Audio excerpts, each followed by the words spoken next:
شہر حیدرآباد میں آئے دن قتل و غارت گری کے واقعات پیش آ رہے ہیں اور اس کی کئی وجوہات ہیں۔ ایک پہلا دینی تعلیم سے دوری ہے۔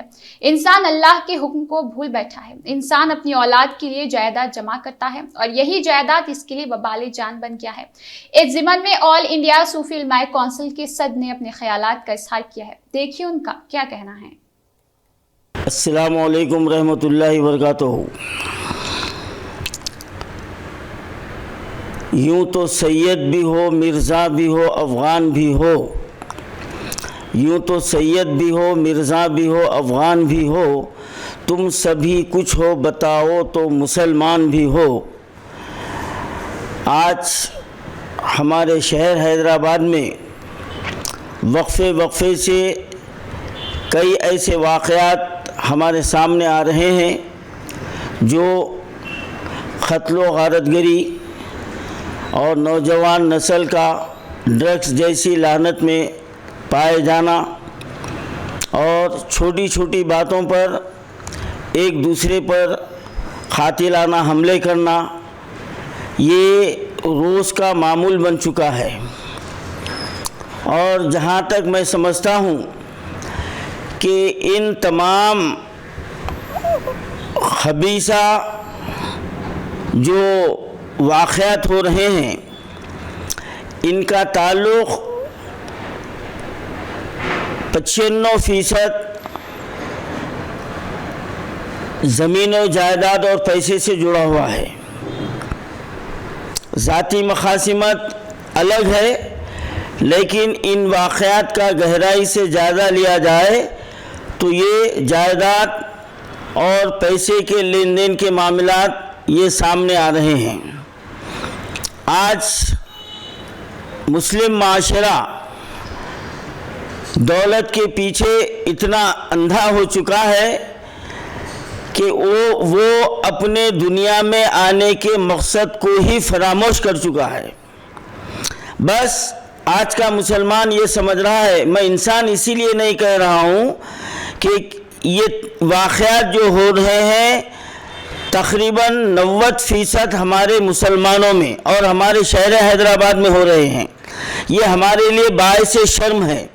اور ہر واقعے کے پیچھے آپ کو یہی وجہ نظر آئے گی کہ زمینات کا مسئلہ ہے یا جائیداد کا مسئلہ ہے یا پیسے کے لین دین کا معاملہ ہے۔ تو یہاں یہ بات واضح ہو جاتی ہے کہ یہ جو جرائم بڑھ رہے ہیں اس کے پیچھے دنیاوی منفعت سب سے آگے رہی ہے۔ اور اسی لیے مذہب اسلام میں مسلمانوں کو قناعت کی تعلیم دی گئی ہے کہ ایک مسلمان کو اتنا ہی اپنے ذریعے پر اکتفا کرنا چاہیے جس پر اس کی زندگی بآسانی گزر سکتی ہے۔ لیکن آج ہمارا یہ حال ہے کہ ہم دولت جمع کرنے میں، جائیداد کو بنانے میں ہم اتنے آگے بڑھ گئے ہیں کہ اس کے مضر اثرات جو آ رہے ہیں، جو آنے والے ہیں، اس سے بالکل ہم غافل ہیں۔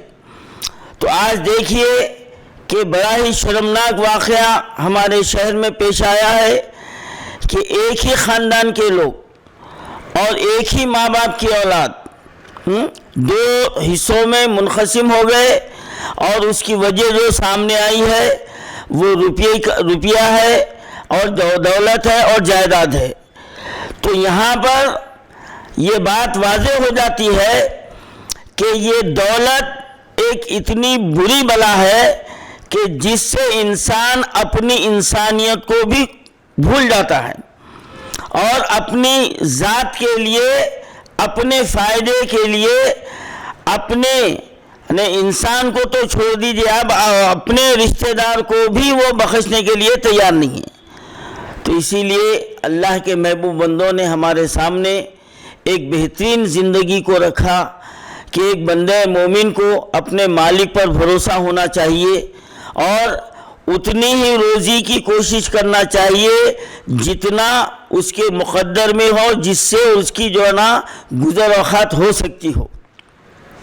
آج میں بڑے افسوس کے ساتھ یہ کہہ رہا ہوں کہ آج ہمارے پاس دولت کی ریل پیل اور جائیدادوں کا بنانا ایک قسم کا زندگی کا اس کو مقصد بنا لیے ہیں۔ ہر ماں باپ یہ چاہتے ہیں کہ میری اولاد کے لیے کچھ جو نہ رکھ کر جاؤں، لیکن وہ بھول جاتے ہیں جن کے لیے تم رکھ رہے ہو وہی تمہارے لیے وبال جان بننے والے ہیں اور بن رہے ہیں۔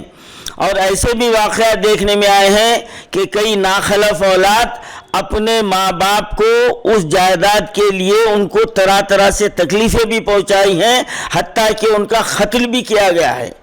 ایسی کئی مثالیں ہمارے سامنے ہیں۔ تو آج میں یہ پیغام دینا چاہتا ہوں ہمارے مسلمان بھائیوں سے، خدا را ان واقعات سے عبرت حاصل کیجیے، نصیحت حاصل کیجیے۔ آج ہماری 4 روزہ زندگی ہے، یہ زندگی 2 روزہ 100 سال گزر جاتی ہے، دوش پر کملی ہو کے شال گزر جاتی ہے، سب امیروں کی بے اقبال گزر جاتی ہے تو بے کسوں کی بھی بہرحال گزر جاتی ہے۔ اور اس کے بعد ہر انسان کو، ہر مسلمان کو اس منزل پر آنا ہے جہاں سب کچھ ختم ہو جاتا ہے۔ آپ کے جسم کے کپڑے اتار دیے جاتے ہیں، آپ کے جسم سے زیورات نکال دیے جاتے ہیں، اور پھر وہی جس طرح خالی ہاتھ آئے تھے اور اسی طرح خالی ہاتھ جائیں گے۔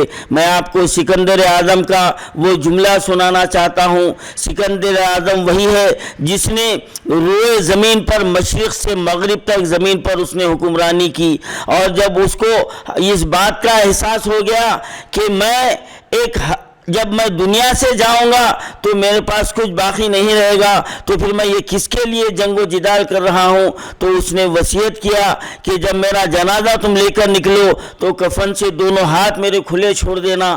لوگوں نے کہا کہ اے شہنشاہ، ہاتھ تو قریب کیے جاتے ہیں، آپ چھوڑنے کے لیے کیوں نصیحت کر رہے ہیں؟